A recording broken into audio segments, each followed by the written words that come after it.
안녕하세요. 희망을 만드는 법의 강솔지입니다. 서울시 교육청의 경우에는 원고가 총 3명입니다. 각각 청각장애, 정신장애, 지체장애를 가진 중증 장애인 당사자입니다. 원고들 3명 모두 작년 필기시험에 합격했습니다. 이후 면접시험에 응시를 했는데요. 공무원 임용 과정에서 면접시험 결과는 3가지 등급으로 나뉩니다. 우수, 보통, 미흡. 우수는 1차 필기시험 점수와 상관없이 무조건 합격. 보통은 1차 필기시험 점수대로 합격. 미흡은 점수와 상관없이 무조건 탈락입니다. 이렇게 3가지 평정으로 면접시험 결과가 나타나지만 일반적으로 공무원 시험의 경우에는 면접시험 응시자 대부분 보통 등급을 받고 그 외 우수나 미흡 등급을 받는 경우는 상당히 이례적인 경우로 여깁니다.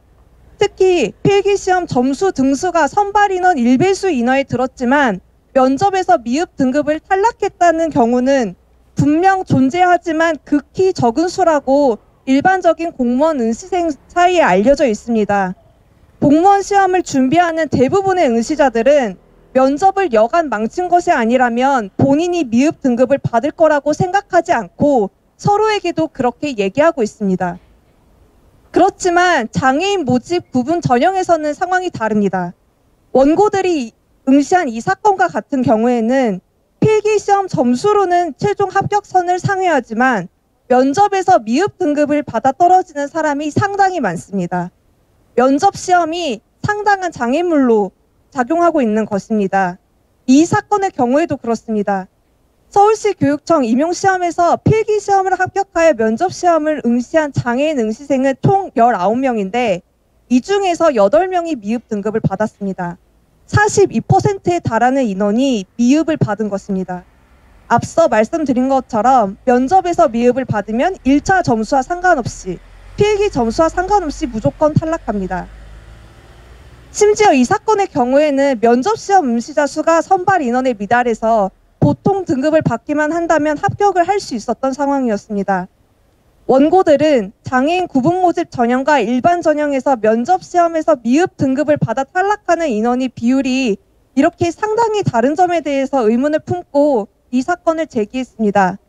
특히 서울시 교육청 시험의 경우에는 응시 원서를 접수할 때 응시자 본인의 장애 유형과 등급을 필수적으로 기재하게 하였습니다.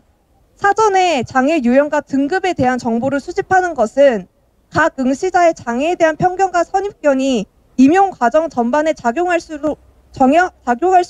있도록 하는 차별의 예비 행위에 해당합니다. 또 앞서 인천 사건과 같이 이 사건에서도 면접에서 미흡 평정을 받는 경우 추가 면접 시험 기회를 부여하도록 있는 규정이 마련되어 있음에도 불구하고 재시험 절차가 이루어지지 않았습니다. 미흡 등급을 받는 경우 1차 점수와 무관하게 탈락하는 중대한 불이익이 있기에 시험 절차의 공정성을 담보하기 위해서라도 추가 시험의 절차를 거치도록 하는 것이 이 취지인데 원고들은 추가 면접 시험의 기회조차 부여받지 못했습니다. 이러한 점들을 보아 이 사건 시험이 원고들에게 과연 공정했는지 장애에 대한 편견과 낙인으로부터 진정 자유로웠는지 확인하고자 소송을 제기했습니다. 앞으로도 소송의 귀취에 대해서 많은 관심 부탁드립니다. 감사합니다.